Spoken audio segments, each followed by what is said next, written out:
பாதிப்பே இல்லாத ஒரு தலைவர், நான் எல்லாத்தையும் விட்டு வந்தேன், கஷ்டத்தில் வந்தேன் அப்படின்னு சொல்கிறது என்னன்னா விஜய் தான். காங்கிரஸ் எப்படி வந்து ஒரு காலத்தில் திமுகவை 2G கேஸில் பிரச்சனை பண்ணி ரைடு விட்டுதோ அதே மாதிரி வேலையை பாஜக அதிமுக பண்ணிச்சு. இல்லை, பத்திரிகையாளர் கேள்வி கேட்குறாங்க அவர்கிட்ட, சார் ஜனநாயகம் லீக் ஆயிடுது அப்படின்னு சொல்லிட்டு எதுவுமே பேசாமே போகிறார். பண்ணவரே அவர் தானே, அப்புறம் எதுவும் பேசல. போகிற மாதிரி போயிட்டு யூட்டர்ன் போயிட்டு திருப்பி வந்து மறுபடியும் பந்தியில் உட்காந்து சாப்பிட்றதுக்கு எதுக்கு அவ்வளோ பில்டப்னு கேட்குறாங்க. தேர் எடுத்து தெருவில் விட்டாங்கன்னா விஜய்க்கு பிம்பம், விஜய்க்கு இருக்கிறது பிம்பம், கட்சி கிடையாது. நான் பொருளாளர், கட்சியில் வந்து பணம் காணா போச்சுட்டு எப்படி வீட்லேயே உட்காந்து கேட்டுட்டாரா இல்லை சைக்கிள் ஓட்டி கேட்டாரா? இதை சொல்கிறதுக்கு பிரதமர் ஒரு ட்வீட்டு போடுறாரு. ஒன்று பண்ணுங்க, விஜய் சாரோட ஃப்ரெண்ட் ஆகிடுங்க, கரெக்டாக இருக்கும். அவர் வீட்லேயே உட்காந்து இருப்பார், நீங்கள் வெளியில் சுற்றி பண்ணுவீங்க. லெஜண்ட் சரவணன் நடிக்கும் லீடர் வெற்றி நடை போடுகிறது உலகமெங்கும். குமுதம் ரிப்போர்ட்டர் நேயர்களுக்கு வணக்கம். இன்று நாம் சந்திக்க இருக்கும் சிறப்பு விருந்தினர் பத்திரிகையாளர் திரு கோடீஸ்வரன் அவர்கள். வணக்கம் சார். வணக்கம் நேயர்களுக்கு அன்பு வணக்கம். நலமா இருக்கீங்களா சார்? நலமா இருக்கு சார். இப்போ சீட் கிடைக்கல அப்படின்றதுக்காக கட்சி மாறுறாங்கன்னு சொல்லியிருந்தீங்க. அஜிதா ஆக்னல் அப்படிங்கிறவங்களும் வந்து தாவேக்கால இருந்தாங்க, இப்போ திமுகக்கு மாறி இருக்காங்க. அவங்க மாறினதுக்கான காரணம் இதுன்னு எடுத்துக்கலாமா? ஆமாம், வேற என்ன. அதாவதுங்க, ஒரு தலைமையை வந்து பிடிச்சிட்டு அதே கட்சியில் இருக்கிறவங்க தொண்டை. அந்த தலைமை நல்லது பண்ணாலும் கெட்டது பண்ணாலும் மாறாமல் இருக்கிறதும் தொண்டை. ஆனால் அந்த தலைமை நமக்கு பதவி கொடுக்கல, நமக்கு சீட்டு கொடுக்கல, நமக்கு வாய்ப்பு கொடுக்கலன்னா மாறுறவங்க அந்த நடுவில் இருக்கிறவங்க. அதாவது அந்த ஃபங்க்ஷனரி என்று சொல்வார்கள். அதாவது அவங்களுக்கு வந்து ஒரு ஒரு பதவி இருக்கும். மாவட்ட செயலாளர் இருப்பார், பகி செயலாளர் இருப்பார், இல்லைனா வந்து உங்களுக்கு வட்ட செயலாளராக இருப்பார். அவங்க என்னென்னா, எனக்கு இந்த வாட்டி கவுன்சிலர் சீட்டு கிடைக்கும், எனக்கு இந்த வாட்டி சேர்மன் சீட்டு கிடைக்கும், எனக்கு இந்த வாட்டி வந்து எம்எல்ஏ ஆகலாம், எம்பி ஆகலாம், இல்லை அமைச்சர் ஆகலாம், ஒரு ஆசை இருக்கும். அந்த ஆசை நிறைவேறலைன்னா நீ யாராக இருந்தால் நான் போ, இவ்வளோ நாள் நீ எனக்கு தலைவன், இனிமேல் நீ கிடையாது, எனக்கு வேறு தலைவன் அப்படின்னு சொல்லிட்டு, இல்லை வேறு தலைவி அப்படின்னு சொல்லிட்டு மாற்றிட்டு போயிட்டே இருப்பாங்க. அதுதான் அந்த மிடில் லெவலில் இருக்காது. சரி, ஏன் அவங்க அந்த முடிவு எடுக்கிறாங்க?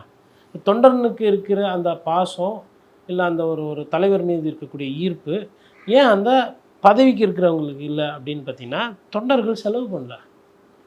தொண்டர்கள் என்ன பண்ணுறாங்க? அவங்களோட உழைப்பை தருவாங்க, அவங்களோட அன்பை தருவாங்க, அந்த கட்சிக்காக ஓட்டு கேட்பாங்க. தொண்டர்கள் பண்ணுறது அது. ஆனால் தொண்டர்கள் தான் அடி பேஸ். ஒரு கட்சியில் தொண்டர் இருக்கிறவர்கள் அந்த கட்சி நீரோட்டமாக இருக்கும். பதவியில் இருக்கிறவங்க போவாங்க வருவாங்க, இந்த கட்சியில் இருக்கிறவங்க அந்த கட்சி போவாங்க, அந்த கட்சியில். உதாரணத்துக்கு அதிமுக எப்படி ஆகி போச்சுன்னா, இங்கேருந்து ட்ரைனிங் ஆகி இங்கேருந்து எல்லாம் அடையாளம்லாம் வந்ததுக்கப்புறம் அவங்க போய் எங்கே கடைசியாக சேரணும்? திமுகவில் போய் சேர்ந்தோம். ஓபிஎஸ் வந்து கடைசியாக அருமையான எடுத்துக்காட்டு ஓபிஎஸ் தான். இதை விட அதாவது ஒரு முன்னாள் முதலமைச்சரே இன்னொரு கட்சிக்கு போனது அப்படின்றது அவர் தான். நீங்கள்லாம் என்னப்பா கட்சி மாறி, இப்போ நான் மாறுறேன் பாரு, மாறி காட்டுறேன் பாரு அப்படின்னு சொல்லிட்டு ஜம்புலிங்க மாதிரி தாடையெல்லாம் கம்பு வண்டி தான் இருக்குது, ஆளை காணாமல். இப்போ ஒரிஜினல் அதிமுக எங்கேயோ ஊருக்கு போயிருக்கிறாங்க, திடீர்னு ஒரு 2 வருஷம் கழிச்சு வராரு. அவர் ஓபிஎஸ்ஸே பார்க்கல, இல்லை அவர் தமிழ்நாட்டு நியூஸே படிக்கல. அவர் வந்து சிங்கப்பூரில் ஒரு தமிழர் வச்சுக்கோங்க, இல்லை மலேசியாவில் வந்து அவர் வந்து ஒரு ஹோட்டலில் வேலை செய்கிறார், திருப்பி செய்தியே பார்க்கல. திடீர்னு தமிழ்நாட்டில் வந்தோன்னா அப்புறம் அந்த ஓபிஎஸ் இபிஎஸ் பஞ்சாயத்துலாம் எப்படி, இப்போ நம்ம ஆளுங்கள்லாம் எப்படி இருக்காங்க, இந்த வாட்டி தேனியில் அது ஓபிஎஸ் இபிஎஸ் பஞ்சாயத்தாப்பா, அவரு போய் திமுகவில் சேர்ந்த 3 மாதம் ஆச்சு, இப்போ உதயசூரியன் ஓட்டு கேட்டுருக்கோன்னா அப்படியே பார்ப்பாரு, இன்னும் ஓபிஎஸ் திமுகலையா, ஷாக் வருமா? இதுதான் அந்த அந்த நிலைப்பாடு. அந்த ஃபங்க்ஷனரி அப்படின்றவங்க வந்து யார் எப்படி வேணால் மாறும், தொண்டர்கள் மாற மாட்டாங்க. இது ஏன் இவங்க மாறுறாங்கன்னா, பணம் பண்ணணும், பணம் சம்பாதிக்கணும், பதவி இருக்கணும், இல்லை ஒரு கௌரவம் இருக்கணும், ஏதோ வேணா இருக்கட்டும், எனக்கு அந்த முக்கியத்துவம் இல்லை, அதனால் நான் வந்து மாறுறேன். சரி, அதை வந்து நம்ம வந்து இங்கே உட்காந்துக்கிட்டு அதை நம்ம சரி தப்பு சொல்ல முடியாது. ஓபிஎஸ்ஸாக இருக்கிறது எவ்வளோ கஷ்டம்னு ஓபிஎஸ்க்கு தான் தெரியும். இப்போ ஜான் ஆரோக்கியசாமி ஒரு ஸ்ட்ராட்டஜிஸ்ட்னர், அவர் ஜானாக இருக்கிறது இல்லை அந்த இடத்துல வேலை பார்க்குறதுனுடைய பிரச்சனை என்ன, அவருக்கு எவ்வளோ கஷ்டன்றது அவருக்கு தான் தெரியும். இப்போ வெளியிலேருந்து பார்க்குறது வேறு, வெளியிலேருந்து இவங்க சரியாக செய்கிறாங்க சரியாக செய்யலைன்றது தெரில, பட் அவங்களோட அந்த பாதிப்பு, அவங்களோட அந்த பிரச்சனைகள் இருக்கு இல்லையா, நம்ம அதை வந்து இது பண்ண முடியும். ஒவ்வொரு தலைவருக்குமே ஒவ்வொரு பாதிப்பு இருக்குங்க. பாதிப்பே இல்லாத ஒரு தலைவர், நான் எல்லாத்தையும் விட்டு வந்தேன், கஷ்டத்தில் வந்தேன் அப்படின்னு சொல்கிறது என்னென்னா விஜய் தான். இப்போது ஒரு சின்ன ஒரு கம்பேரிசன், விஜய்க்கும் ஸ்டாலினுக்கும் ஐயா வந்து இபிஎஸ்க்கும் எடுத்திங்கன்னா, ஸ்டாலின் சார் வந்து ஒரு பெரிய பின்னடைவுகளை கட்சிக்குள்ளே பட்டது கிடையாது. எலெக்ஷனில் தேர்தலில் தூத்துருக்காரு, வாரிசு அரசியல்னு அவர் மேலே ஒரு முத்திரை இருக்கும், குடும்ப அரசியல் பண்ணுறாங்க, இந்த விமர்சனம் இதெல்லாம் அவர் உள்வாங்கியிருப்பார். பட் இதுவரையிலும் யாருன்னா முதல்வர் ஸ்டாலினில் முதுகில் குத்திருப்பாங்களா? அவங்க குடும்பத்துக்குள்ள பிரச்சனையாக இருக்குது. அழகிரி அவர்களுக்கும் ஆச்சு, அது அண்ணன் தம்பி சண்டை. அப்புறம் இது இன்றைக்கி சரியாக போயிடுச்சு, குடும்பம் தான் இன்றைக்கி கரெக்டாக நீங்கள் பார்க்குறீங்க, ஒன்றும் பிரச்சனை கிடையாது. ஆனால் எடப்பாடி பழனிசாமிக்கு அப்படி கிடையாது. எடப்பாடி பழனிசாமிக்கு ஒரு நாளும் வந்து போராட்டம். ஏன்னா கம்ப்ளீட்டாக வெளியாள், கீழே இருந்து வந்தாள். நீங்கள் உட்காருங்க, எனக்கு வர வேண்டிய சார் எனக்கு வரல, இது நானும் நீங்கள் ஒன்றா தான் இருந்தோம். நீ அமைச்சராக இருந்தப்போ நான் 2 வாட்டி அமைச்சர் அது அந்த குரூப்பில் இருக்கிறவங்களால இது பண்ண முடியாது. ப்ளஸ் எதிர்கட்சியிலேருந்து வரக்கூடிய பிரச்சனைகள், கூட்டணி கட்சி ரைடு விட்டுது. காங்கிரஸ் எப்படி வந்து ஒரு காலத்தில் திமுகவை 2G கேஸில் பிரச்சனை பண்ணி ரைடு விட்டுதோ அதே மாதிரி வேலையை பாஜக அதிமுக பண்ணிச்சு. அப்போ காங்கிரஸ் பண்ணது சரி தப்புன்னு அதுக்குள்ளே போல, காசுன்னு ஒன்று ஊழல்னு ஒன்று இருந்தால் ரைடுன்னு ஒன்று வரதான் செய்யும். இல்லை சந்தேகம் இருந்தாலும் வரதான் செய்யும். நம்ம அதில் போயிட்டு இது பண்ண முடியாது. அதில் ரொம்ப தந்திரமாக தேசிய கட்சிகள் என்ன பண்ணுவாங்கன்னா மற்ற கட்சிகள் மேலே தான் ரைடு விடுவாங்க, அவங்க சொந்த கட்சி மேலே விட்டுக்க மாட்டாங்க. ரொம்ப தெளிவாக இருப்பாங்க அதில். அப்போ இந்த மாதிரி பிரச்சனைகள் இருந்திருக்கு. இன்னமும் தொடருது. யார்? எடப்பாடி பழனிசாமிக்கு. விஜய்க்கு என்ன பிரச்சனை? விஜய் கூட இருந்தவங்க யாருன்னா ஒரு பெரிய ஆள் கட்சியை உடச்சாங்களா, இல்லை யாருன்னா ஒரு பெரிய ஆள் ஆதவரிச்சுனா நாளைக்கு மேபி தேர்தலுக்கு பின்னாடி என்ன வேணால் நடக்கலாம், வேறு விஷயம். என்ன சார் இப்படி சொல்கிறீங்க? இல்லை உன்னை நம்பி நான் வரேன், நீ பிரச்சாரத்துக்கும் வரமாட்டேன், ஓட்டு கேட்டால் வரமாட்டேன், என் வீட்டுக்கும் வரமாட்டேன், என் நல்லது கெட்டதுக்கும் வரமாட்டேன். ஒரு நாய்க்குட்டி செத்து போச்சுன்னா நீ வந்து வருத்தப்படுவேன், ட்வீட்டு போடுவேன். ஆனால் ஒரு வேட்பாளருக்கு ஆதரவாக கூட ஒரு ட்வீட்டு போட மாட்டீங்க. ஒரு தொண்டை செத்தாலும் அவன் வீட்டுக்கு போகாமல் அவனை வர வச்சு பார்ப்பீங்க. இப்போ இந்த தலைமையை இந்த தேர்தல் தோல்வி வருதுன்னா கேள்வி கேட்க மாட்டாங்களா? ஏன் எடப்பாடி பழனிசாமி கேட்டாங்கல்ல, ஸ்டாலின் அவர்களை கேட்டாங்கல்ல, எதிர்கட்சி அந்தஸ்து கூட இல்லாமல் போச்சு திமுக அப்படின்னு விமர்சனம் வந்ததில்ல, ஸ்டாலின் தலைமையை கேள்வி கேட்டாங்கல்ல, விமர்சனம் பண்ணாங்கல்ல. எடப்பாடி பழனிசாமி இவ்வளோ தோல்வி தோற்றுருக்கீங்க கேள்வி கேட்டாங்க, விமர்சனம் பண்ணலாம். அப்போ விஜய் சாரை வந்து விமர்சனம் பண்ண மாட்டாங்களா? பொறுத்தாச்சு. இன்னும் ஒரே மாதம், 1 மாதம் கூட இல்லை, 4ஆம் தேதி வர நாள் என்னன்னா அப்போ விஜய் சார் மீது இந்த விமர்சனம் வந்து மற்றவங்க விமர்சனம் பண்ணுறதுலாம் இல்லை, சொந்த கட்சிக்காரன்னு கேட்பாங்க. ஓகே சார், இப்போ 4ஆம் தேதி தெரியும்னு சொல்லியிருக்கீங்க. இப்போ அதுக்கு முன்னாடி கேள்வி என்னென்னா, ஜனநாயகன் படம் வந்து லீக் ஆகிருக்கு அப்படின்னு சொன்னாங்க. அந்த படம் வெளியானதுக்கு காரணம் வந்து எல்முருகனும் உதயநிதி தான் அப்படின்னு ஆதவர்ச்சனா காட்டமாக வந்து ஒரு விமர்சனம் வச்சுருக்காரு. வெளியிட்டது யார்? வெளியிட்டது யாருன்றதை விட பியூஷ் கோயல் இன்றைக்கி ஒரு பேட்டி கொடுத்துருக்குறாரு ஆங்கில ஊடகத்தில். சரிப்பா ரைட்டு, உன் பொருள் தானே காணா போச்சு, நீ தானே ப்ரொடியூசரு, நீ வந்து கம்ப்ளைண்ட் கொடு, ஃபாரன்சிக் ரிப்போர்ட் எடுப்போம், யார் தப்புன்னு தெரிஞ்சிடும், வழக்கு விசாரணை பண்ணட்டும், உண்மை வெளில வரட்டோன்றாரு. கம்முன்னு இருக்கிறீங்க, எஃப்ஐஆர் கேஸே கொடுக்க மாட்டேன்றீங்க. நான் என்னோடய பொருள் காணோம், இந்த கர்ச்சீஃப் என்னது இது காணோம், இதை யாரோ எடுத்துன்னு போயிட்டாங்க, இல்லை யாரோ டேமேஜ் பண்ணிட்டாங்கன்னு நான் சொல்லிவிட்டு அப்படியே நான் கம்முன்னு உட்காந்துருக்குறேன்னா அப்போ என்ன அர்த்தம்? மற்றவங்க சொல்கிறாங்க சரிப்பா தப்பாகி போச்சுப்பா, இது விசாரிக்கிட்டோம், இதுக்கு வந்து கோர்ட்டாவோ இல்லை போலீஸாவோ வழக்கு பதிவு பண்ண முடியாது. இப்போ கொலை ஆயிடுச்சு அப்படின்னா அதுக்கு யாரும் போய் கம்ப்ளைண்ட் கொடுக்க வேணாம், அன்நேச்சுரல் டெத்துன்னு ஒரு வழக்கு பதியப்பட்டு தானாக விசாரணை வரும். பட் இந்த மாதிரி விஷயங்களில் தானாக விசாரிக்க முடியாது.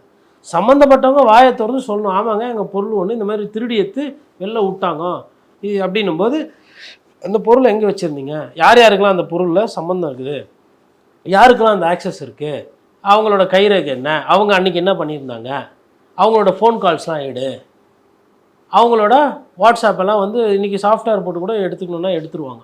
அதெல்லாம் எடுத்தா யார் பண்ணால் வெளியில் வந்துடும்ல, ஏன் எதுவும் சொல்ல மாட்டேன்றீங்க? அது பியூஷ் கோயல் கேட்குறாரு. அரசியலே பண்ணாதவங்க பிஜேபி தமிழ்நாட்டில் அவங்க எல்முருகனை சொன்னோன்னா அவங்களுக்கு கோபம் வருது. அவரே பாவம் ஜெயிச்சா அமைச்சர் போச்சு, தோத்தா அமைச்சர் நிற்கும், ஆனால் தோத்துட்டா பேர் ரிப்பேராக போச்சு. இப்படி ஒரு பிரச்சனையெல்லாம் மாட்டினுக்கிறாரு எல்முருகன். அவர் போய் வழி சண்டை வலிக்கிறது. எல்முருகன் பேச்சு இதுவரையிலும் இதுக்கு முன்னாடி எங்கன்னா வந்ததா? சரி படம் வந்து ரிலீஸ் பண்ணலை, ஓகே பிஜேபி தடுத்து நிறுத்துறாங்க, அது வேறலாம் கரெக்டு. மேபி அரசியல் காழ்ப்புணர்ச்சிக்காக பிஜேபி பண்ணக்கூடிய கட்சி தான், பிஜேபி பண்ணியிருக்கலாம். இல்லை நீங்கள் உங்களோட பேச்சு கேட்காம, நான் கேட்குறேன் அரசியல்வாதியெல்லாம் அடிக்கிற மாதிரிலாம் காட்சி வச்சுட்டு கடைசியாக அந்த 3 பத்திரிகையாளருக்கு அதுதான் ஒரு ஃபுல் ஃபன் என்டர்டெயின்மெண்ட்டு, பயங்கரமாக கேள்வி கேட்குறாங்க. யார் அந்த பத்திரிகையாளர் பார்த்தா அட்லி, அதுக்கப்புறம் நெல்சனு, அதுக்கப்புறம் லோகேஷ் கனகராஜ். அப்படியே பயங்கரமாக சார் வந்து நம்ம மாற்றம் வரணும் அப்படின்னு சொல்லிட்டு அன்றைக்கி இப்படி கை காட்டுறாரு, போட்டு அவருக்கு ஓட்டு போட சொல்லி கேட்குறாரு. இது நியாயப்படி எலெக்ஷன் கமிஷனில் பர்மிஷன் வாங்கின்னு விட வேண்டிய படம் தான் இது. ஓட்டு கேட்குறதுன்றது என்ன? ஒரு சின்ன பேம்ப்ளெட்டு இல்லை ஒரு விளம்பரம் இல்லை ஒரு பிரசுரனாலுமே தேர்தல் ஆணையத்துக்கு போயிட்டு இதில் எதுவும் பிரச்சனை இல்லை இது ரிலீஸ் பண்ணலான்னு சொன்னதுக்கப்புறம் அது ஒரு நம்பர் கொடுப்பாங்க. அந்த நம்பர் வாங்கிட்டு அந்த அப்ரூவல் வந்ததுக்கப்புறம் தான் நீ அதை ஏஜென்சிக்கோ பத்திரிகைக்கோ இல்லை ஊடகத்துக்கோ வெளியிட முடியும். இதுதான் நிதர்சனம். காதம் வச்சா மாதிரி திடீர்னு அதை ரிலீஸ் பண்ணி விட்டுட்டு அதுக்கப்புறம் ஐயோ யார் பண்ணாங்க தெரியலையே. இல்லை பத்திரிக்கையாளர் கேள்வி கேட்குறாங்க அவர்கிட்ட, சார் ஜனநாயகம் லீக் ஆயிருக்கு அப்படின்னு சொல்லிட்டு எதுவுமே பேசாமே போறாரு. பண்ணவரே அவர் தானே, அப்புறம் எதுக்கு பேசணும்? நான் சொல்கிறேங்க, பண்ணவரே அவர் தான். எப்படிங்க போச்சு அப்போது வெளியில்? இது என்கிட்ட இருக்குது, இது காணாம போச்சுன்னா ஒன்று நீங்கள் திருடி இருக்கணும், இல்லை அவர் எடுத்துருக்கணும். இந்த ரூமில் நம்ம 4 பேர் தான் இருக்கிறோம், நான் போய் கம்ப்ளைண்ட்டாக கொடுக்க மாட்டேன்றேன். நீங்கள் சார் உங்கள் கர்ச்சீஃப் காணும்னு கேட்டுனே இருக்கீங்க, நான் அமைதியாக அப்படியே இருக்கிறேன். அப்போ என்ன அர்த்தம்? என் மேலேயும் சந்தேகம் வரும்ல. இப்போ நானே கூட எடுத்து வச்சுன்னு உங்கள் 3 பேருக்கு கெட்ட பேர் வரணும் கூட நான் பண்ணுவேன்ல. வெளில கர்ச்சீஃப் திருட்டாங்க நரேட்டிவ் தானே. நான் என்ன பண்ணுறேன், நான் இப்போ சந்தேகப்படுறேன். இப்போ நான் தான் ஒரு ஐயோன்னு வச்சுக்கோங்க, இன்வெஸ்டிகேஷன் ஆஃபீஸர்னா, certainly I will check all the 4 people, right? யாருக்கு எந்த ப்ராப்பர்ட்டி இருக்குன்றது கிடையாது. சம்டைம்ஸு இந்த பணக்காரங்களுக்கெல்லாம் திருடுற ஒரு ஃபோபியா ஒன்று இருக்கும், ஏன்னா அது என்கிட்ட இல்லை மற்றவங்களுக்கு கெட்ட பேர் வர வைக்கிறது நான் பண்ணுவேன். ஏன் அப்படி இது ஒரு ப்ளாயாக இருக்கக்கூடாதுன்னு ஏன் சந்தேகப்படக்கூடாது? நான் பேசுகிறது வந்து இப்போ ஒரு வக்கீல் என்ன பண்ணுவாங்க, கோர்ட்டில் ஆர்கியூ பண்ணும்போது, my lordship, under the circumstances there is a possibility of only 4 people who are handling it, other people don't have a role in it. சிபிஎஃப்சிக்கு போகுது, அதில் வாட்டர் மார்க் இருக்கும், அதை படத்தை போட்டு காட்டு அப்படியே எடுத்துகிட்டு வந்துடுவோம். That is a procedure and that is been practised all the way. Suddenly this இவ்வளோ வருஷத்தில் இப்படி ஒரு பெரிய படம் எதுவுமே ரிலீஸ் ஆனது கிடையாது. அப்போ தாவேக்காவோட ப்ரொடக்ஷன்ஸில் இல்லை தாவேக்காவுக்கு ஓட்டு கேட்கக்கூடிய ஒரு படம் வந்து ரிலீஸ் ஆகுதுன்னா நீங்கள் யாரை சந்தேகப்படுவீங்க? ஃபஸ்ட்டு சந்தேகம் தான், நான் அவர் தான் குற்றச்சாட்டுன்னு சொல்லலை, சந்தேகம் இல்லை. அவருக்காக சரி விஜய் சார் பண்ணாருன்னு வச்சுக்க வேணாம், விஜய் சாருக்காக யாருன்னா பண்ணிருக்கலாம்ல. சங்கராச்சாரியாருக்காக ஒரு கொலை பண்ணாங்க, சங்கராமன் மர்டர் கேஸு. மாணிக்கம் தாக்கூர் சொல்கிறாரு இது அமித்ஷா செஞ்ச சதி தான் அப்படிங்கிறாரு. ஒருவேளை அவருக்காக மாணிக்கம் தாக்கூர் சொல்லுவாருங்க.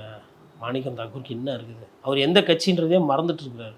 அவர்கிட்ட போய் டெய்லி காலைல இப்போ சேவல் கூகணுன்னு மாணிக்கம் தாக்கூர்கிட்ட போய் காதில் சொல்லணும், சார் நீங்கள் காங்கிரஸில் இருக்கீங்க, சார் நீங்கள் காங்கிரஸில் இருக்கீங்க, இந்த வாட்டி சொன்னால் அப்புறம் இந்த காதில், சார் நீங்கள் காங்கிரஸில் இருக்கீங்க, திமுகவோட கூட்டணியில் இருக்கீங்க சார்னு சொல்லணும். திடீர்னு தாவேக்காவாக மாறுறாரு அவர்.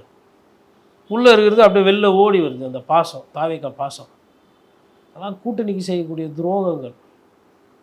அண்ணாமலை பிராய்ச்சித்தத்தை தேடி பிராய்ச்சித்தத்தை சரி பண்ணுறதுக்கு கூட்டணிக்கு நம்மளால் கலங்க வந்துடக்கூடாது, இங்கேருந்து அங்கே வந்தார், ஹெலிகாப்டரில் போனார், வந்தார், திருப்பி டெல்லி போனார், டெல்லியில் வந்து ஏதோ சொல்லி அனுப்பிச்சிக்கிறாங்க, யூ ஆர் தியாகம் தான் உன்னை உயர்த்தும் குமார், அரசியல் அதுதான் முக்கியம் குமார்ன்ற மாதிரி ஏதோ சொல்லி அனுப்பிச்சிக்கிறாங்க. இப்போ திருப்பி பிரச்சாரத்துக்கு போகிறாரு. அதே மாதிரி மாணிக்கம் தாக்கூரையும் யாருன்னா கூப்பிட்டு தியாகம் தான் உன்னை உயர்த்தும் மாணிக்கம் தாக்கூரை, நீங்கள் அதனால் போய் கட்சி வேலையை பாருங்க. இவர் விட்டாருன்னா அடுத்து அவர் பிரவீன் சக்கரவர்த்தி. எதுக்கு இவர் வராருன்னா ஓட்டு கேட்குறதுக்கு வருதில்ல திமுக காங்கிரஸ் கூட்டணிக்கு. தாவேக்கா நீங்கள் குறைச்சி மதிப்பிட முடியாது. சரி குறைச்சி மதிப்பு கூட்டணியில் வச்சுக்க வேண்டியதானே, சேர்த்துக்க வேண்டியதானே, இல்லை போய் சேர வேண்டியதானே. அவ்வளோ குறைச்சி மதிப்பிட முடியாதுன்னா கொஞ்சம் கூட ஒரு தேர்தல் நேரத்தில் ஓட்டு கேட்குற நேரத்தில் கூட கூச்சமே இல்லாமல் தாவேக்காவை ப்ரமோட் பண்ணிட்டு இருக்கிறாங்க காங்கிரஸில். உங்களுக்கு என்ன சார் பிரச்சனை? நீங்கள் என்ன ஜனநாயகத்தில் நடிச்சிங்களா, இல்லை சாங்கு டான்ஸ் எதுனா, இல்லை குணச்சத்திர நடிகர் வேஷம் குத்துக்கிறாரா மாணிக்கம் தாக்கூருக்கு? சம்மந்தப்பட்டவரை பொத்துனாப்பெல்லாம் அமைதியாக இருக்கிறாரு. இவர் டப்பிங்கு எல்லாம் இந்த டப்பிங்கால் வர பிரச்சனை தான். ஏன் அவருக்கு வாய் இல்லையா விஜய் சாருக்கு? அவர் படம் தானே. சரி ஆனாப்பட்ட ரஜினி சார் சொன்னார்னா அந்த கருத்து என்ன? எப்பா புண்ணியமானுங்களே இது தயவுசெய்து பண்ணாதீங்க, எல்லாரும் அந்த தொழிலை நம்பி தான் இருக்கிறோம், யார் படம் வேணால் இந்த மாதிரி ரிலீஸ் ஆகிடுச்சுன்னா சிக்கலாக போய்டும். இது இண்டஸ்ட்ரி, தொழிலாளி இருக்கிறாங்க, கேமராமேனு, லிஃப்ட் மேனு, அதுக்கப்புறமா வந்து உங்களுக்கு ட்ரோனு யூஸ் பண்ணுறவங்க, ஸ்டண்ட் ஆர்டிஸ்ட்டு, டான்ஸர்ஸு, மியூசிஷியனு, இவ்வளோ பேர் இருக்கிறாங்க, ப்ரொடக்ஷன் டீமு. இதோட இது வந்து ஒரு பெரிய தொழில் நாசமாக போய்டும்னு அந்த பதறி பேசுகிறாங்க. மாணிக்கம் தாக்கூர் அது மாதிரி பதறி எதுனா பேசுகிறாரா? என்ன சொல்கிறேன்னா சார், எனக்கு இது பிடிக்குதுன்னா அதை தைரியமாக செய்யணும் சார், அதுதான் அரசியல்வாதி. சும்மா வந்து இப்படி கொஞ்சம் பேசுறது, இப்படி வந்து ஓன் ஹவுஸ்லேயே ஓல்ஸ் போடுறது, கூட்டணியிலேருந்து அதை நொரநாட்டியம் சொல்கிறது. தேர்தல் ஒருங்கிணைப்பு குழு அந்த தலைவர்லேருந்து வெளியெலாம் வந்தார் சார், பதவியெல்லாம் விலகினார் மாணிக்கம் தாக்கூர். காங்கிரஸ் இரட்டை நிலைப்பாடு போடுகிறது. தேர்தல் முடிந்த பிறகு ஒரு சில விஷயங்கள் நடக்கும், மக்கள் பார்த்துட்ருக்காங்க. கடந்த காலத்தில் மக்களுக்கு கொடுத்த ஆதரவு காங்கிரஸ் கட்சிக்கு இந்த வாட்டி கொடுக்க மாட்டாங்கன்றது என்னோட புரிதல். என்ன சார் இவ்வளோ பெரிய குண்டு? இல்லை குண்டு கிடையாது, உண்மையாக இருக்கணும் அரசியலில். பாஜக இன்னைக்கு உண்மையாக இருக்கா இல்லையா? அண்ணா திமுகவுக்கு everybody has come in the same line, right? என்ன அந்த லைனு? என்டிஏ ஜெயிக்கணும், திமுக தோக்கணும், அவ்வளோதானே. அதில் எங்கன்னா குறுக்கா மறுக்கா எதனா போகிறாங்களா யாருன்னா? அப்போ அது கட்சியா இல்லை இது கட்சியா? உங்கள் கொள்கையை மோசமான கொள்கை, அந்த கொள்கையை மோசமான கொள்கை, அது ரைட்டு, ஓகே, நான் அதை புரிஞ்சுக்கிறேன். ஆனால் நீங்கள் என்ன பண்ணுறீங்க யோசித்து ஒரு நிலைப்பாடு எடுக்கணும் இல்லையா? பொழுதுக்கும் போய் தெருவா ஓட்டு கேட்க வேணாம். சரி 27 சீட்டு காங்கிரஸ் நிற்குது, இல்லை 28 விசிகா சீட், அங்கே போய் பிரச்சாரம் பண்ணுங்க. சொந்த கட்சிக்காரங்க கை சின்னத்தில் ஓட்டு கேளுங்க. ஏன் கை சின்னம் வரணும்? ஏன் தாமரை வரக்கூடாது? ஏன் பிஜேபி வரக்கூடாது? ஏன் எடப்பாடி பழனிசாமி இருக்கக்கூடாது? அதிமுகனா என்ன சிக்கல்? திமுக தலைவர் என்னெல்லாம் பண்ணியிருக்காரு அதை சொல்லி ஓட்டு கேளுங்க. அதை விட்டுட்டு இந்த படம் இப்படி ஆயிடுச்சு, விஜய் அது அவரை கடந்து போக முடியாது, விஜய் இதுதானே அசிங்கமாக இருக்குல்ல, ஒவ்வொரு நாளும் அது அம்பலமாக இருக்குல்ல. திமுககாரங்க அதை எப்படி பார்ப்பாங்க? ராகுல் காந்தி வரமாட்டார், சரி வராததுக்கு நீங்களாச்சும் எதனா பேக்கப் பண்ணி எதனா சரி பண்ணலாம்ல. எப்போ வருவார் ராகுல் காந்தி? இது உறவாடி கெடுக்கிற வேலை தானே இது. என்னது இது? அப்போ அவ்வளோ வன்மமும் அவ்வளோ மோசமான இருக்கிற காங்கிரஸ் கட்சி எதுக்கு கூட்டணி வச்சிங்க? போயிட்டுருக்கலாமே நீங்கள். அப்போ நீங்கள் போயிருந்தீங்கன்னா விஜயகாந்துக்கு அவர்கள் கட்சி அங்கே வந்ததுக்கு 10 சீட்டு கொடுத்தது பிரச்சனை இல்லாமல் அது மாஸ்டர் ஸ்ட்ரோக்காக இருக்கும்ல. போகிற மாதிரி போயிட்டு யூட்டர்ன் போயிட்டு திருப்பி வந்து மறுபடியும் பந்தியில் உட்காந்து சாப்பிட்றதுக்கு எதுக்கு அவ்வளோ பில்டப்புன்னு கேட்குறேன் நான். எதுக்கு அந்த பில்டப்பு? 3 சீட்டுக்கு ஒழுங்காக 10 சீட்டு வந்ததுல வந்து அவ்வளோ பிரச்சனை அந்த கூட்டணியில். உங்களுக்கு 28, அவங்களுக்கு ஒரு 10, 38 சீட்டு சிக்கல். அதுக்கப்புறம் ஒரு 8 விசிகா 46. அந்த கட்சியில் ஒரு ஒரு ஒரு ஒரு கரெக்டான ஒரு நிலைப்பாடில் இருந்தது சிபிஐயும் சிபிஎம். அவங்களுக்கு சீட்டே கொடுக்கல. 5 சீட்டில் முடிச்சிட்டிங்க. ஏன்னா நாட்டில் மக்களுக்கு பிரச்சனையே இல்லை, தொழிலாளிக்கு பிரச்சனையே இல்லை, விவசாயி பிரச்சனையே இல்லை. இந்த 3த்தையும் பேசுகிற கட்சிக்கு கொடுத்த சீட்டு 10. சும்மா உக்காந்துன்னு 0.5% வாங்குறவங்க 3/4% வாங்குறவங்களும் இவ்வளோ 3%ன்னு சொல்லப்படுறதா இல்லை 4% சொல்கிற போகிறவங்களும் 27 சீட்டு 28 சீட்டு. அதிகமாக ஓட் ஷேர் வச்சுக்கிற பாரதிய ஜனதா கட்சிக்கு எடப்பாடி பழனிசாமி 27 முடிச்சு விட்டார். இப்போ இதெல்லாம் காரணம் யார்? இன்றைக்கி திமுகவோட இந்த கூட்டணி முரண், திமுகவில் இந்த ராகுல் காந்தி இங்கே வந்து பிரச்சாரம் பண்ணது போல் எல்லாத்துக்கும் காரணம் விஜய் அவர்களை வைத்து மாணிக்கம் தாக்கூர், ராகுல் காந்தி, பிரவீன் சக்கரவர்த்தி, கிரீஷ் சோடங்கர் போன்ற அரசியலுக்காக மக்களுக்காக பொழுதும் இந்த காலர் கருப்பாகிற அளவுக்கு உழைக்கிற முக்கியமானவர்கள் தான் இந்த பிரச்சனையெல்லாம் பண்ணது. அருமையாக இருந்ததுங்க.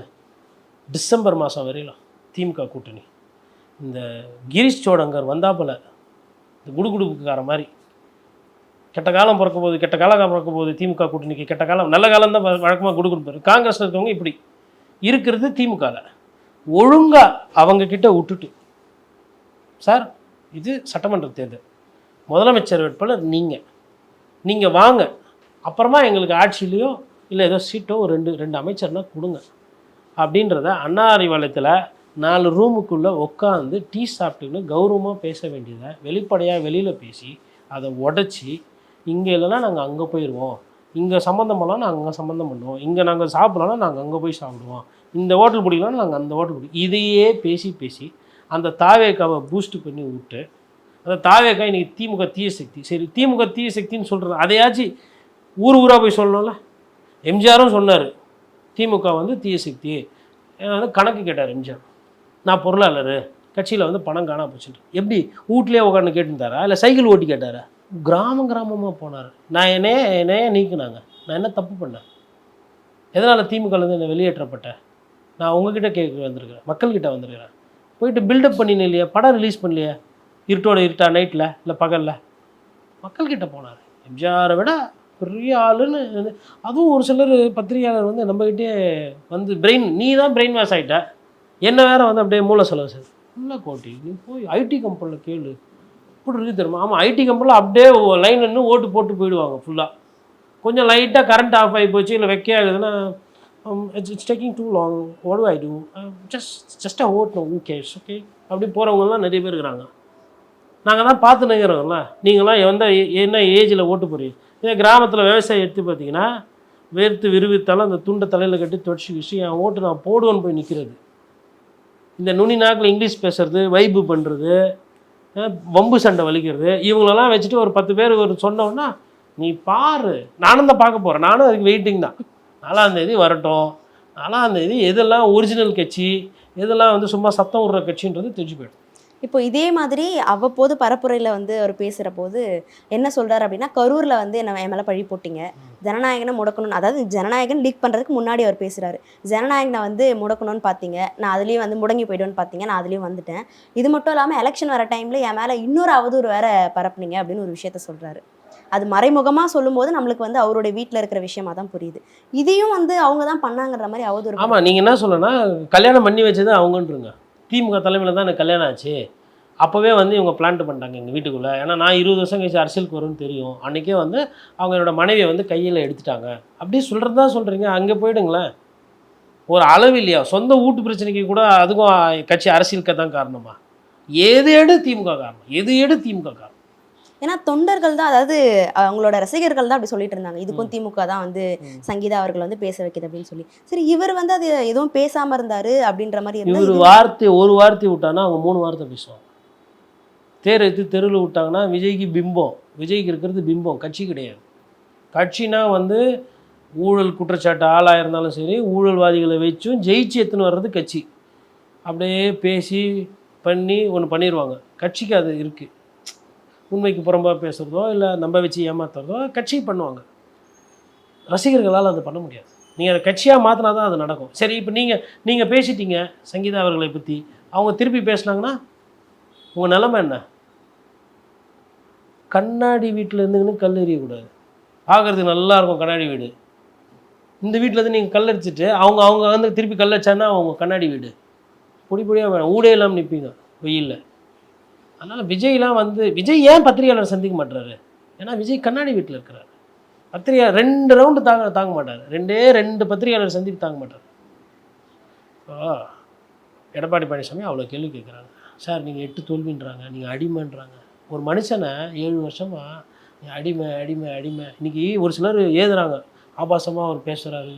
ஏன்னா தமிழ்நாட்டில் பிறந்த ஒரு மனிதனை இந்த வார்த்தையை சொல்லி 7 வருஷம் 8 வருஷம் நீங்கள் பிரச்சாரம் பண்ணிங்களா இல்லையா? அந்த மனுஷனோட பிறப்பை பற்றி பேசி மாதம் கம்மியாக பிறந்துட்டாருன்னு சொல்லி அவர் பிறப்பை பற்றி மெட்டமாக பேசிங்களா இல்லையா? தொங்கு சதை, அப்புறம் பாடி ஷேமிங் பண்ணிங்களா இல்லையா? அவருக்கு பல்லு இப்படி இருக்குன்னு சொல்லிட்டு அதை வச்சு பழனிசாமின்னு சொன்னீங்களா இல்லையா? இவ்வளவும் பண்ணிவிட்டு இப்போ அவர் வந்து திருப்பி அட்டாக் பண்ணுறாரு, பால் டைலுன்றாரு, அதுன்றாரு. உடனே நான் என்ன சொல்கிறேன்னா, சரி நீங்கள் பண்ணது சரி, இதுவும் சரி, நான் அது சரி இது சரி இவர் கரெக்டு, நான் அந்த இடத்துக்கு போகல. 2 பேரும் மாறி மாறி அம்பு எடுத்து விட்டுக்கிறீங்க, பர்சனலாக விட்றீங்க, பிலோ த பெல்ட் பஞ்சு. ரெஃப்ரி என்ன பண்ண முடியும்? தலையில் தான் அடிக்கணும். பாக்ஸிங்கில் வயிற்றில் குத்துறீங்க, கும்மாங்குத்து குத்துறீங்க, எல்லாம் பண்ணுறீங்க. நீங்கள் குத்துறீங்க, அவர் திருப்பி குத்துறாரு கும்மாங்குத்து. குத்தும்போது பத்திரிகையில் இப்படி செய்தி வருது, அவர் அதில் வெற்றி பெற்று விட்டார், இவர் இதில் வெற்றி பெற்றார். இப்படி அநாகரிகமாக பேசக்கூடாது. நாகரிகம் அநாகரிகம் எதுன்னு நீங்கள் சொல்லக்கூடாது. பாதிக்கப்பட்டது எடப்பாடி பழனிசாமி. பாதிக்கப்பட்டது யார்? 7-8 வருஷத்தில் ஓபிஎஸ் கட்சியை பிரித்து விடுவார், செங்கோட்டையன் போய் விடுவார், எடப்பாடி பழனிசாமி செல்லா காசு ஆகிடுவார், அதிமுக மூழ்கி விடும், அதிமுக இதோடு போயிடுச்சு, அதிமுக ஏஞ்சி வராது. 4-3 வருஷமாக இதை தானே பேசியிருந்தாங்க. அப்போ அன்னைக்கு சமமாக பேசுகிறதோ இல்லை நடுநிலையாளர்கள் எங்கே போனாங்க? நான் உட்பட அதை தானே பேசினேன் அன்னைக்கு. ஏன்னா அன்றைக்கி அதான் இப்போ கூட கேட்பாங்க, இவர் எப்போ பார்த்தாலும் விஜய் பற்றி தான் பேசுகிறேன். நீங்கள் விஜய் பற்றி கேட்டிங்க, நான் விஜய் பற்றி பேசுகிறேன். நீங்கள் அஜித் சாரை பற்றி பேசுனீங்கன்னா நான் என்ன சொல்லுவேன், அவர் அரசியலுக்கு வரல, எனக்கு தெரியாது, எனக்கு சினிமா பற்றி தெரியாது, நான் பேசுவேன். வேறு ஒரு அரசியல்வாதி பற்றி கேட்டால் நம்ம அவரை பற்றி பேச போகிறோம். ராகுல் காந்தி பற்றி கேட்டால் ராகுல் காந்தி பற்றி பேச போகிறோம். இவ்வளோ தானே. ஆனால் இதில் வந்துட்டு இப்போ இன்றைக்கி வந்து என்ன பண்ணுறாங்க, இது வந்து இவர் இப்படி பேசக்கூடாது, இப்படி சொல்லக்கூடாது. இல்லை, அதுக்காக அவர் வந்து எப்பயோ செத்து போயிருக்கணும் அப்படின்ற வார்த்தைகள்லாம் இப்போ பயன்படுத்துறது சரியா சார்? தவறு தான். 2 சைடும் தவறு தான். என் வேலை முடியுது. நீங்கள் வந்து அடிச்சா அவர் திருப்பி அடிக்கிறாரு. அப்போது ஐயோ பயங்கரமாக அடிச்சிட்டியப்பா அப்படின்னா, இவ்வளோ அவங்க அடியிலப்பா, நீ ஏன்ப்பா பயங்கரமாக அடிக்கிற அப்படின்னா, என்னால் வலி தாங்க முடியல, திருப்பி வச்சேன். தற்காப்பு இல்லை. ஓ, நீங்கள் ஒரு பெண்ணு ரோட்டில் போகிறீங்க, ஒருத்தர் தப்பாக நடந்துக்கிறான், என்ன பண்ணுவீங்க முதல்ல? இல்லைன்னு அப்புறம் என்ன பண்ணுவோம்? உள்ளுக்குள்ளே இருக்கும்ல, 2 அரை டைட்டாக விட்டா, நான் பெண்ணு நீ ஆணியாமல் சொன்னான், உனக்கு நான் கம்மின்னு யார் சொன்னா? உனக்கு ஒரு கொஞ்சம் ரத்தம் சதா எக்ஸ்ட்ரா இருக்கிறதுனால நான் விட்டுருவேன். நான் உன்னை தெத்தி பொலன்னு பொழக்கிறீங்க, முடிஞ்சு போச்சா கதை? அப்போ அதை நான் என்ன சொல்ல முடியும்? இந்த பொம்பளை பயங்கரமாக அடிக்குதுப்பா அப்படின்னு நான் சொல்ல முடியுமா? இந்த பெண்மணி கடுமையாக தாக்குறாங்க நான் சொல்ல முடியுமா? அது உங்கள் சம்மந்தப்பட்ட விஷயம். நான் எதுக்கு இதை சொல்கிறேன்னா, என்னோடய ஆசை இந்த போலீஸ் எல்லாம் நம்பாமல் பெண்கள் இனிமேல் யாருன்னா பாலியல் சீண்டல் பண்ணாங்கன்னா வச்சு வெளுக்கணும். 2 பேரை அடிச்சு அது மாதிரி ஆச்சுன்னா கூட நான் ஒரு வழக்கறிஞராகவோ நான் போய் கவுனு போட்டுன்னு போய் நிற்கிறது கூட நான் தயார். செல்ஃப் டிஃபென்ஸில் இட் இஸ் கரெக்ட். அட்டாக் வந்து கரெக்ட். நீ வந்து என்ன அட்டாக் பண்ணுவேன், என்ன அசால்ட் பண்ணுவேன், உனக்கு அந்த உரிமை இருக்குது அப்படின்னும் பொழுது வாய்ப்பு கச்சா போட்டு தள்ளிட்டு போயிட்டே இருக்க வேண்டியதான். அதெல்லாம் வந்து போய் இது நடந்ததா, அது நடந்ததா, யார் அந்த சாறு, யார் அந்த மோர், யார் அந்த தயிர், இதில் இன்னொரு கூத்து தெரியுங்களா? இப்போ ஏன் இதை பேசலான்னா, ஒருத்தர் ட்ரான்ஸ்ஃபர் ஆகிட்டார். ஃபோனு பத்திரிகையாளர்கள் அது எஃப்ஐஆர் டவுன்லோட் பண்ண ஃபோனெல்லாம் பறிமுதல் பண்ணாங்க. டிடிஎக்ஸ் பத்திரிகையில் நான் இப்போ வேலை செய்கிறேன். ஸ்ரீகாந்த்னு ஒரு நேர்மையான பத்திரிகையாளர், அருமையான பத்திரிகை, உழைப்பு ஜாஸ்தி, அரசியல் புரிதல் அந்த தம்பிக்கு அதிகம். இப்போ ஒருத்தர் யாருன்னா சொன்னாங்கன்னா அது கேட்டுக்கோப்பில், ஆனால் அதை அப்படியே ஃபாலோ பண்ணணுன்றதில் தன்னோட சொந்த யோசனைக்கு உட்படுத்தி விட்டு ஃபீல்டுக்கு போய் பார்த்துட்டு எது கரெக்டு அப்படின்னு சொல்லிட்டு எழுதுவாப்பில். நம்ம ஒரு விஷயம் சொல்கிறோன்னா, இல்லை சார் அது ஃபீல்டில் அப்படி இல்லைன்னு வந்து சொல்லக்கூடிய ஒரு பத்திரிகை. இப்போ வந்து கோயங்கா அவார்டு வாங்கியிருக்கு. கோயங்கா அவார்டு எல்லாரும் சும்மாலாம் வாங்க முடியாது, அந்த அவார்டுக்கும் ஒரு திறமை இருக்குது, வாங்கிட்டாப்புல. அந்த தம்பியோட ஃபோனை வந்து காவல்துறை பறிமுதல் பண்ணாங்க. பண்ணிவிட்டு 3-4 நாள் ஒரு வெளியூருக்கு போகணும். இவங்கெல்லாம் எப்படி கிரெடிட் கார்டில் இல்லை ஃப்ரெண்டுக்கிட்ட கடன் வாங்கி தான் வெளியூர் ட்ராவல் பண்ணுவாங்க இல்லையா? ஏன்னா ஒரு பத்திரிக்கையாளர் இருக்குன்னா லட்சக்கணக்கில் சம்பளம் தரீங்க, ஏதோ சில 1000ல் கொடுப்பீங்க, அது குடும்பம் நடத்த போக, குழந்தை குட்டி பார்க்க, எல்லாத்துக்கும் அதுக்கே போயிடும். அப்படி இருக்கும்போது ஏதோ நண்பர்களோட வெளிநாடு போகணும் அப்படின்ற மாதிரி ஒரு பிளான் பண்ணுறாரு. அந்த நேரத்தில் அந்த செல்ஃபோனில் தான் டிக்கெட்டு, அந்த வீசா எல்லாமே டிஜிட்டல் ஃபார்மேட்டில் வச்சுருக்காங்க. அந்த செல்ஃபோனை கூப்பிட்டுட்டு திடீர்னு விசாரிச்சுட்டு, உங்கள் செல்ஃபோனை நாங்கள் கான்ஃபிஸ்கேட் பண்ணுறோன்னு சொல்லிட்டு எடுத்துக்கிட்டான். எப்படி இருக்கும் அந்த பத்திரிகையாளருக்கு? மூஞ்சி செத்து போய் வராப்புல ஆஃபீஸ்க்கு. நான் இன்னொரு சீனியர் ரகு சார்னு சொல்லிட்டு ஸ்ரீகாந்தை எங்களால் இது பண்ண முடியல. ஸ்ரீகாந்த் ஒரு சில கேள்வி கேட்குறாப்புல. நான் ஒரு பத்திரிக்காரன், நான் என்ன தப்பு பண்ணேன்? எஃப்ஐஆர் போலீஸு போட்டாங்க, போலீஸு போட்டது அதை வந்து பப்ளிக் வந்து ஆக்சஸ் பண்ணலாம். எஃப்ஐஆர் வந்து பப்ளிக் டொமைன் தான். ஒரு எஃப்ஐஆர் ஒன்று பதியப்பட்டிருக்குன்னா அது பொதுவெளியில் இருக்கிறது தான். இப்போ எஃப்ஐஆரை வந்து யாரும் வந்து காட்ட முடியாது, கொல்ல முடியாதுன்னு எல்லா கேஸ்லையும் சொல்ல முடியாது. ரேரஸ்ட் ஆஃப் ரேர் கேஸ் இருக்குது. இப்போ தீவிரவாதி இல்லை ஒரு பெரிய மணி லாண்ட்ரிங்னா ஓகே ரைட். இது வந்து ஒரு ரெகுலர் கேஸு, அதில் ஐடென்டிட்டி வெளியில் போகக்கூடாது, அதுதான் ரூல். யார் பாதிக்கப்பட்டவங்க அந்த பேரை சொல்கிறதோ இல்லை அதை பற்றி பேசுவதோ அப்படின்றது அந்த பாதிப்புப்பட்டவங்களுக்கு பாதகமாகவும் போகக்கூடாது, அவர்களுக்கு அதனால் வந்து ஒரு சங்கடம் வரக்கூடாது தான் பத்திரிகையில் எங்களுக்கு சொல்லித்தர தர்மம். அந்த எஃப்ஐஆரை வந்து இவர் ஃபோன் நம்பரை போட்டு ஓடிபி வந்து ஓப்பன் பண்ணி பார்த்துட்டாரு. இதை மாதிரி ஒரு நிறைய பேர் பார்த்துருக்காங்க. பார்த்தவங்க பத்திரிகையாளர் ஃபோனெல்லாம் கூப்பிட்டு எடுத்து வச்சுக்கணும். இதுக்கு முன்னாடி வந்து பத்திரிகை துறையில் இப்படி நடந்ததே கிடையாது. தப்பு பண்ண நாயை நீங்கள் தண்டிப்பீங்களா, இல்லை சட்டத்துக்கு மேலே நிறுத்துவீங்களா, இல்லை அதை செய்தியாக வெளியிட்டவங்க மேலே நீங்கள் உங்கள் தாக்குதலை காட்டுவீங்களா? என்ன இதுதான் கவர்னன்ஸா? எல்லாருக்கும் ஷாக்கு. பத்திரிகையாளருக்கெல்லாம் வேலை பார்க்க முடியல 3 நாள். பத்திரிகையாளருக்கு ஃபோனு தானேங்க மெயின். அந்த ஃபோனை வந்துட்டு சும்மா வாங்க விசாரிங்கன்னு சொல்லிட்டு வாங்கி வச்சு யூ கேன் கோனா என்ன அர்த்தம்? அப்போ இதெல்லாம் அதிகார துஷ்பிரயோகம் தானே. அப்போது நீங்கள் தான் காவல்துறை அதிகாரியா? இதுக்கு முன்னாடி இருந்தவங்கலாம் அதிகாரி இல்லையா? எதை செய்கிறோம், ஏன் செய்கிறோம், செய்யலாமா வேணாமா, கொஞ்சம் யோசிக்கணும். இந்த மாதிரி நிறைய பிரச்சனைகள் இருக்குது. ஓகே சார், இப்போது நீங்கள் விஜயை வந்து மற்ற இரு பெரும் தலைவர்களோடு ஒப்பிட்டீங்க. அதாவது எடப்பாடி அவர்களோடையும் ஸ்டாலின் அவர்களோடையும் ஒப்பிட்டு அவங்கெல்லாம் அந்த வயசுலையும் போய் பரப்புரை பண்ணுறாங்க, ஆனால் விஜய் வந்து பண்ணாமல் இருக்காரு, உழைப்பை போடலை அப்படின்னு சொன்னீங்க. இன்னொரு கட்சியும் இருக்குது சீமான் அவர்களும். அவருடைய உழைப்பை போடுறதா நினைக்கிறீங்களா? இல்லை, சீமான் அவர்களும் உழைப்பு போடுறாரு, அதெல்லாம் இதெல்லாம் குறை சொல்ல முடியாது. அண்ணன் சீமானை பொறுத்தவரைக்கும் உழைப்புக்கோ வேர்வைக்கோ வந்து பஞ்சம் கிடையாது. உழைப்பார், வேர்வையை செஞ்சுவார், அடி வயிற்றுலேருந்து தமிழ் தேசியம் பேசுவார், உணர்வுபூர்வமானவர். அவருக்கு சிக்கல் என்னன்னா அவர் தான், அவரோட நிலைப்பாடுகள் ஒரே மாதிரி திங்க் பண்ணுறது, ஒரே மாதிரி கொண்டு போகிறது. இப்போ நான் வந்து மாற்றுன்னு சொல்லிட்டு இவங்க கூட போனால் நான் வந்து கெட்டவனாகிடுவேன், அவங்க கூட போனால் நான் வந்து இதாகிடுவேன் அதாகிடுவேன்னு சொல்லிட்டு கொஞ்சம் யதார்த்த அரசியலுக்கு வரணும். நான் அண்ணனை நேரில் ஒரு வாட்டி பார்க்கும்போது சொல்லிட்டேன் அவர்கிட்டே. அப்புறம் அவர் என்ன பண்ணார், அவர் எவ்வளோ பேரை பார்த்துருப்பாரு, அவர் என்ன மூளையை மாற்றி என்ன அனுப்பிச்சி விட்டார். அண்ணனோட நிலைப்பாடு கரெக்டு தம்பி, இது நீ நினைக்கிறது தப்பு, அரசியல் வந்து சரி அண்ணன் தோக்கிறதுக்கு தான் நிற்கிறோம், போயேன் நேர்மையாக இருந்துட்டு போகிறான்றாரு. அப்படி பேசுகிறவர்கிட்ட என்ன சொல்கிறது? நம்ம என்ன சொல்கிறோன்னா, அண்ணா தங்கமும் கொஞ்சம் கலப்படம் பண்ணாதானே தங்கம் செய்ய முடியுன்றது தான் நம்ம சொல்ல போகிறோம். இல்லை தங்கம் தங்கமாகவே இருக்கணும் தம்பி, அதையே உருக்கி அண்ணன் செய்கிறோம் பாருன்றாரு. சரி என்ன பண்ண முடியும், வாழ்த்துக்கள், அவ்வளோதான். இப்போ விசிகாவை சேர்ந்த வன்னியரசு அவர்கள் வந்து என்ன சொல்லியிருக்காரு அப்படின்னா, பாஜகவோட 2 கிளைகள் தான் வந்து நாத்தாக்காவும் தாவேக்காவும் அப்படின்ற ஒரு விமர்சனம் வச்சிருக்காரு. நீங்கள் எப்படி பார்க்குறீங்க அது? அதெல்லாம் வந்து பாஜகக்கே போதும், பாஜக அவ்வளோ பெரிய மரம், அதுக்கு கிளை வேறு வச்சுக்கிறதுக்கு. சரி, இது ரொம்ப நாளாக நடக்குதுங்க. நான் சொன்னேன் இல்லைங்களா, அந்த ஸ்டார்டிங்கில் பெயிண்ட் அடிப்பாங்கன்னு, அந்த வேலை தான் இது. பாஜக வந்து அது வந்து ஒரு ஒரு கொள்கையை ஒரு கருத்து சொல்கிறாங்க. தாவேக்காவோட கொள்கை கருத்துன்றது வேறு. நாம் தமிழர் கட்சி வந்து தமிழ் தேசியம், அது கம்ப்ளீட்டாக டிஃப்ரெண்ட். ஊழல் எதிர்க்கிறது, மண் வளம், மரம் காக்கிறது, மலைகளை குடையாமல் இருக்கிறது, குடிக்கிற தண்ணி வந்து விலைக்கு விற்காமல் இருக்கிறது, இந்த மாதிரி தாவேக்காவோட விஷயங்களோட பார்க்கும்போது நாம் தமிழர் கட்சியோட கொள்கைகள் வந்து இன்னும் தூய்மையானது, இன்னும் கூர்மையானது. தாவேக்காவை பொறுத்தவரையிலும் அந்த ஒரு பேசிக்கான விஷயங்கள். இப்போ நேற்று கூட ஒரு ஏஐ கேபிட்டல் ஆக்குவோம், அதெல்லாம் பண்ணியிருக்காரு. இதெல்லாம் கலைஞர் 5 வருஷத்துக்கு முன்னாடியே விதை போட்டு போயிட்டார். டிட்கோ, அதுக்கப்புறம் டைசல், அதுக்கப்புறம் இங்கே நம்ம ஓஎம்ஆரில் இந்த பில்டிங் வந்தது பாருங்க, எல்லாமே அவர் பீரியடில் போட்டது தானே. நலத்திட்டங்கள்லாம் வீட்டுக்கே வந்து சேரும்னு சொல்லியிருக்காரு. அது அதுதான் விஜயகாந்த் சார் சொல்லிட்டாரு.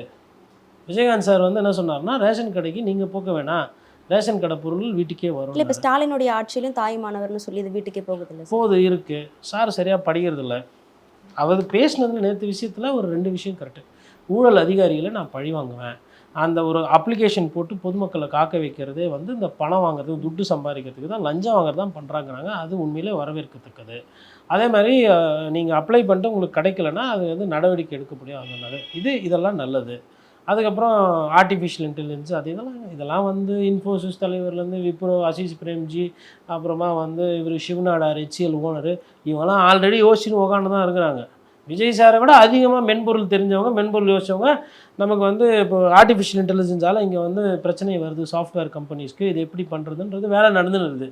அதனால் விஜய் சார் அவ்வளோலாம் கஷ்டப்பட வேண்டியதில்லை. இப்போ செல்லூர் ராஜு அவர்கள் என்ன சொல்றாரு, அவர் மட்டும் இல்லை, நிறைய பேர் சொல்றது அண்ணாமலையால தான் பிஜேபி வந்து தமிழ்நாட்டில் வளர்ந்துச்சு அப்படின்னு சொல்றாங்க. மற்ற தலைவர்களும் இங்கே இருக்காங்களே, எச் ராஜா இருக்காங்க, தமிழிசை சவுந்தரராஜன் இருக்காங்க, இப்போ இவங்கெல்லாம் இருக்காங்கல்ல, அவங்கள விடவும் இவர் வந்து நிறைய உழைப்பு போட்டு வளர்ச்சிக்கு உதவி இருக்காருன்னு எடுத்துக்கணுமா? இப்போ மேட்ச் ஜெயிக்குது அப்படின்னா, மேட்ச்சில் அதிகமாக ரன்ஸ் யார் அடிச்சது, அதிகமாக வந்து விக்கெட் யார் எடுத்ததுன்னா அவங்களுக்கு ஒரு எக்ஸ்ட்ரா ஒரு பேசு பொருள் இருக்கும் மேட்ச் முடிஞ்சோடனே, அவ்வளோதான். அதனால் மொத்தமாக அவர் தான் காரணம்னா அப்போ அவரே பந்து போட்டு அவரே ஆடிடலாமே. எதுக்கு ஃபீல்டரு, கேட்ச் பிடிக்கிறவரு, எதுக்கு போலரு, எதுக்கு மற்றவங்கலாம்? அதனால் அவருக்கு வந்து மற்றவங்கள விட ஈஸ் அ வெரி ஒரு எஃபிஷியண்ட்டாக பிரச்சாரம் பண்ணக்கூடியவர். அந்த அந்த பேசு பொருள், அந்த தன்மை இருக்குது இல்லைங்களா, அது வந்து இருக்குது. பட் அந்த அனுபவமும் பக்குவமும் அவர்கிட்ட ஒரு பிரச்சனை. அதுதான் அவருக்கு பிரச்சனை. அவரோட பலம் பலவீனம் ரெண்டுமே ஒன்று தான். அவரோட அந்த தன்னை ஒண்டியே முன்னிலைப்படுத்துறது தான் அவரோட பலமும், அவரோட பலவீனமும் அதுதான். இப்போ இன்றைக்கி என்ன ஒரு பேசு பொருள்னா, கமலாலயத்தில் அண்ணாமலை தனித்து விடப்பட்டிருக்கிறாருன்ற மாதிரி ஒரு பேசு பொருள் இருக்கு. அது அந்த நிலைமைக்கு யார் காரணம்? நீங்கள் உங்களுக்கு நேரம் கிடைக்கும்போது எல்லாரையும் அடிச்சு, அதாவதுங்க பழைய கட்சிக்காரர்கள், புது கட்சிக்காரர்கள், என்ன நம்பி வந்தவர்கள் அப்படி பார்க்கக்கூடாது. ஒரு தலைமை அப்படின்றது எல்லாரையும் சேர்த்து எடுத்துரும். இவர் இப்போ முக்கிய பொறுப்பில் இருக்கும்போது இவருக்கு வேண்டப்பட்டவங்களுக்கு ஒரு முக்கியத்துவம் கொடுத்து மற்றவங்க பேசுகிறப்ப அவங்க நேரம் அவங்க அதை திருப்பி செய்யணும். அது உட்கட்சி பிரச்சனை தானே தவிர்த்து அதை தாண்டி அதில் மக்களுக்கு தேவையானதோ இல்லை மக்கள் பயன்படுற மாதிரிலாம் ஒன்றும் கிடையாது. அதாவது பாஜக கட்சியினுடைய பிரச்சனை. ஒரு செல்லூர் ராஜு அதை தான் சொல்கிறார். அண்ணாமலை வந்து ஒரு எக்ஸ்ட்ரா 2 ரன் அடிப்பார், எக்ஸ்ட்ரா ஒரு ஓவர் நல்லா போடுவார், நல்லா ஃபீல்டிங் பண்ணுவார் அப்படின்றது தான் அது. அதனால் அண்ணாமலை தான் பிளேயரு, மற்றவங்கலாம் ஆடவே மாட்டாங்க. இந்த சீசனில் இவர் நல்லா அடிப்பார். ஒருவேளை இப்போ ரிசல்ட் வருது, 10 சீட்டு ஜெயிச்சிடுறாங்க பிஜேபி, இல்லை 12 சீட்டு ஜெயிச்சிடுறாங்க, அப்போ யார் மேன் ஆஃப் த மேட்ச்சு? யார் மேன் ஆஃப் த மேட்ச்சு? நைனர். தோற்று போயிடுறாங்க. அப்போது பழைய கேப்டன் எடுத்துனுவாங்கப்பா, திருப்பி பேக் டு பேக் அண்ணாமலைக்கு போகலாம், இல்லை முருகன் வந்து ஒரு ரோல் கிடைக்கலாம். அப்போ தலைமை பார்க்கும்ல யார் எப்படி பர்ஃபார்ம் பண்ணியிருக்காங்கன்னு.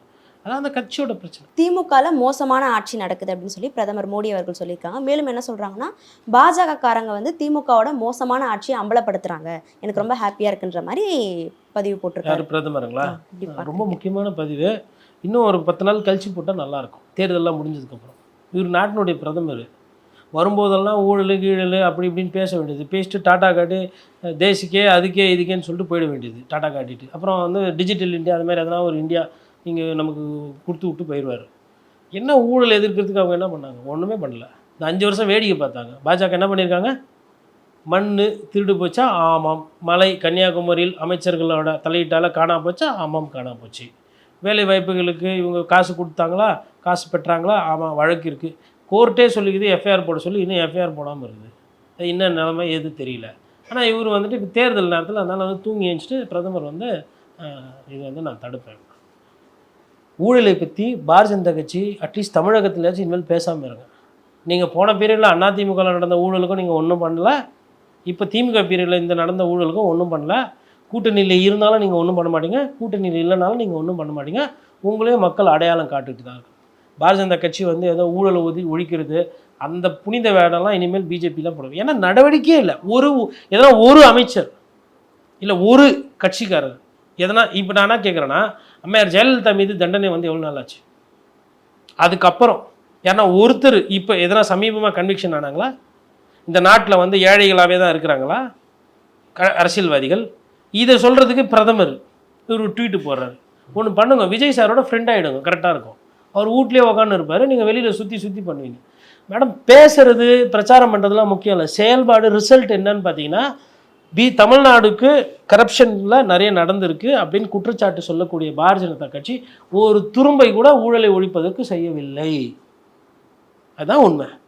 பிரதமர் ட்வீட்டு போட்டுக்கிறாருன்னா அரசியலுக்காக அவர் போடுறாரு. இதே அதை தான் சொல்கிறேன். இன்னும் 10-15 நாள் ஓட்டெல்லாம் எண்ணி முடிஞ்சவொன்னே போடுங்க, யார் ஃப்ரெண்டுன்றது தெரிஞ்சிடும் உங்களுக்கு. எல்லாருக்கூடையும் அவங்க பேசுகிறாங்க, பழகிறாங்க, எல்லாரும் கூடயும் இருக்கிறாங்க. சும்மா நமக்கு இங்கேருந்து சொல்கிறாங்கல்ல பாஜக வந்துவிடும், அதனால் அவர் சும்மா இருக்கக்கூடாதுல்ல, அதனால் நான் வந்து சொல்கிறேன் நீ ஊழல்வாதி அப்போ சொல்லினே கிடையாது, அதெல்லாம் செய்ய போனால் அதெல்லாம் செய்ய மாட்டேன். இவரும் பாஜக வந்துவிடும்னு எதுவுமே பண்ண மாட்டேன்னா, இல்லை பாஜக வராதுன்னு எனக்கு தெரியும், இருந்தாலும் வந்துவிடும் நான் இங்கேருந்தே சொல்லிகிட்டே இருப்பேன். என்ன செட்டிங் பண்ணி விளையாடிருக்க, கேரே செட்டிங் ஆகுதுன்னு கேட்பார். ரஜினி சார் ஒரு அரசியல் இருந்தால் அவரும் கேட்பார். இதே விஜயும் கேட்குறாரு, என்னங்க நடக்குது, என்ன மேன் நீயும் பேசினேங்கிற, அடிக்க மாட்டேன்ற, அவனும் பேசினேங்கிறான், சண்டையே போட மாட்டேறான். ஓ அப்போ 2 பேரும் உங்களுக்குள்ள சண்டைன்றது ஸ்கிரிப்டா அப்படின்ற மாதிரி தானே இருக்குது. ஓகே சார், இறுதியாக இந்த கேள்வி ரொம்ப அவசியம் அப்படின்னு நினைக்கிறேன்.